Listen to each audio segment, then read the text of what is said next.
আমি তোমায় কখনো একা থাকতে দেব না।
আছেন আপনারা সবাই?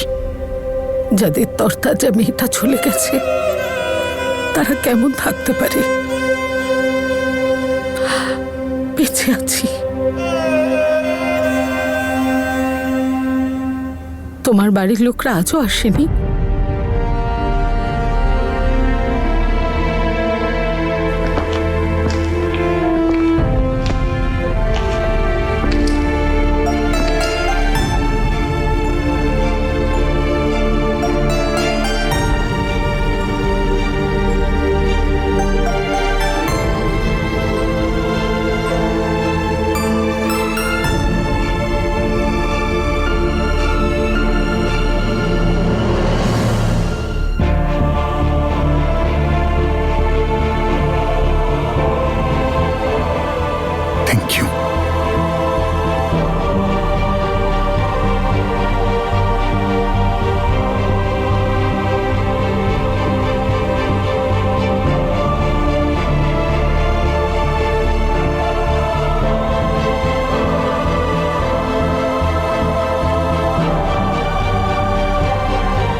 তনু এখন যেখানেই থাকুক ওর হয়তো খুব ভালো লাগছে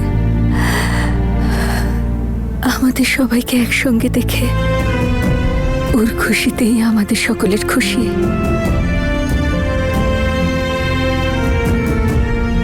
তনু আমাদের মনের থেকে দূরে নয়, ও যতদিন ছিল উপরওয়ালার আশীর্বাদের মতো ছিল, এখনো সব সময় আমাদের সঙ্গেই থাকবে।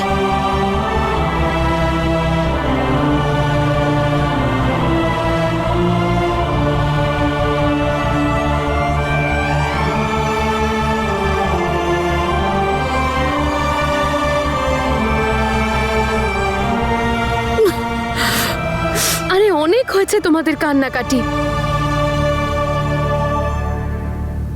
তনু কি আমাদেরকে এই অবস্থায় দেখতে চেয়েছিল নাকি কান্নাকাটি করতে? নয় তো। আচ্ছা, আর আমরা কেউ কাঁদবো না, হাসি মুখে সবাই একসাথে তনুর জন্য প্রেয়ার করব। আচ্ছা, চোখ বন্ধ করুন সবাই।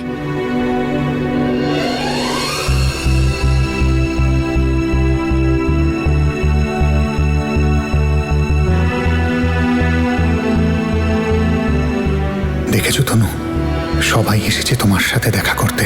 তুমি এখন খুশি তো? তুমি আমাদের দুই পরিবারকে এক করেই দিলে।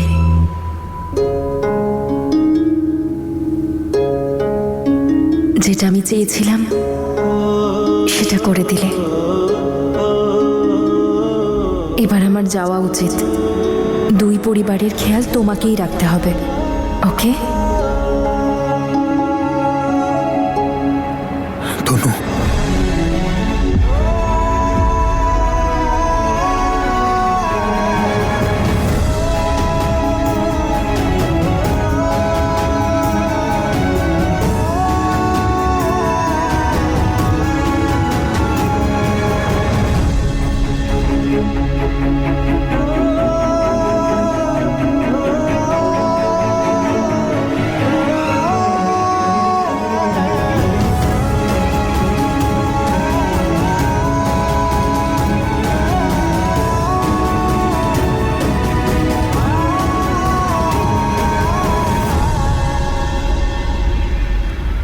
অমৃত, আরে কি হয়েছে অমৃত? তুমি এভাবে আমাকে এখানে নিয়ে এলে কেন? কেউ দেখে নিলে কি হবে? জাসমিন, আমার তোমার সাথে কথা আছে। তুমি কি আমার সাথে কথা বলতে চাও না? তুমি আমাকে একটু মিস করো না? আমি করি অমৃত, অনেক মিস করি, কিন্তু তুমি তো জানো বলো বাড়ির পরিস্থিতি। কিন্তু জাসমিন, এখন দুটো পরিবার কাছাকাছি আসছে, সবাই নিজেদের ভুলগুলো বুঝতে পারছে। এবার আমাদের ব্যাপারটা নিয়ে কথা বলা উচিত। আর এমনিতেও আমি তোমাকে ছাড়া আর থাকতে পারছি না। আমার তোমার কথা খুব মনে পড়ে। প্লিজ প্লিজ আমার কথাটা বোঝার চেষ্টা করো। থ্যাংক ইউ সো মাচ অমৃত, যে তুমি আমাকে আমার পাস্টের সমস্ত ভুলের জন্য ক্ষমা করে দিয়েছো। জাসমিন, ভুলে যাও ওসব কথা। আমাদের সবকিছু ভুলে গিয়ে আবার নতুন করে জীবন শুরু করা উচিত। তুমি ঠিকই বলেছো অমৃত, এবার আমাদের একসাথে আমাদের নতুন জীবনটা শুরু করতে হবে। আমি এটাই চাই, কিন্তু আমি এটাও জানি যে বাবাকে রাজি করানোটা সহজ না। তাহলে আমরা কি করব? এভাবে লুকিয়ে লুকিয়ে দেখা করবো আমরা সব সময়? তুমি কথা বলবে না আঙ্কেলের সাথে? কথা তো বলতেই হবে। আর অমৃত যদি উনি রাজি না হন তাহলে? তাহলে তাহলে আমাদেরকে অন্য কিছু ভাবতে হবে অমৃত, কারণ আমিও আর থাকতে পারছি না তোমাকে ছাড়া অমৃত। আমি তোমার সঙ্গে থাকতে চাই। আমিও Jasmine, I love you. Jasmine, ইলেকশনের রেজাল্টটাও আসতে চলেছে, এবার কি হবে? অমৃত, যদি আমাদের দুটো ফ্যামিলি এক হয়ে যায় তখন যে জিতুক যেই হারুক তাতে কিচ্ছু যায় আসবে না।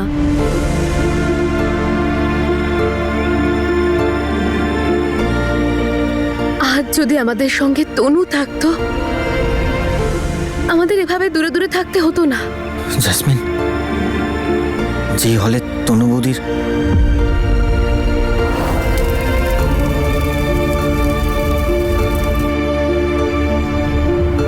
তুমি এখনো ওখানে যাও কি? হ্যাঁ, আমি যাই অমৃত, কারণ আমি মানতে পারি না এরকম কিছু হয়েছে। আমার মন মানতে চায় না। আমার মনে হয় যে আমি যদি ওখানে যাই হয়তো আবার আমি তনুকে খুঁজে পেয়ে যাব। কি সব বলছো? একদিকে দাদা যে তনু বৌদিকে ভুলতেই পারছে না, আর এদিকে তুমি না ওই দিনটা আর ওই জায়গাটাকে ভুলতে কি পারছো। করে ভুলে যাব অমৃত? তুমি সব কি কথা বলছো? আমার দিদি ছিল তনু, সবকিছু আমার চোখের সামনে হয়েছে। আমি ওকে নিয়ে গেছিলাম বীরের সঙ্গে দেখা করাতে। আজও যখনই আমি ওই ঘটনার কথা ভাবি আমার প্রাণটা বেরিয়ে যায়। বিশ্বাসই করতে পারি না যে ওই অত আগুন শর্ট সার্কিটের জন্য লেগেছিল। বাবা ইনকোয়ারি করিয়েছিল, আর আর পুলিশ এটা বলে কেসটা বন্ধ করলো যে ওটা শর্ট সার্কিটই ছিল। অমৃত, হ্যাঁ মাই। অমৃত, আমরা বেরিয়ে যাচ্ছি। কোথায় তুই? হ্যাঁ, আমি আসছি, এক্ষুনি আসছি। জাসমিন, আমাদের বেরোতে হবে, সবাই চলে যাচ্ছে। অমৃত, তুমি যাও, আমি আসছি একটু পরে। ঠিক আছে। হ্যাঁ, আমি যাই অমৃত, কারণ আমি মানতে পারি না এরকম কিছু হয়েছে। আমার মন মানতে চায় না। আমার মনে হয় যে আমি যদি ওখানে যাই হয়তো আবার আমি তনুকে খুঁজে পেয়ে যাব। কি সব বলছো? একদিকে দাদা যে তনু বৌদিকে ভুলতেই পারছে না, আর এদিকে তুমি না ওই দিনটা আর ওই জায়গাটাকে ভুলতে কি পারছো। করে ভুলে যাব অমৃত? তুমি সব কি কথা বলছো? আমার দিদি ছিল তনু, সবকিছু আমার চোখের সামনে হয়েছে। আমি ওকে নিয়ে গেছিলাম বীরের সঙ্গে দেখা করাতে। আজও যখনই আমি ওই ঘটনার কথা ভাবি আমার প্রাণটা বেরিয়ে যায়। বিশ্বাসই করতে পারি না যে ওই অত আগুন শর্ট সার্কিটের জন্য লেগেছিল। বাবা ইনকোয়ারি করিয়েছিল, আর আর পুলিশ এটা বলে কেসটা বন্ধ করলো যে ওটা শর্ট সার্কিটই ছিল। অমৃত, হ্যাঁ মাই। অমৃত, আমরা বেরিয়ে যাচ্ছি। কোথায় তুই? হ্যাঁ, আমি আসছি, এক্ষুনি আসছি।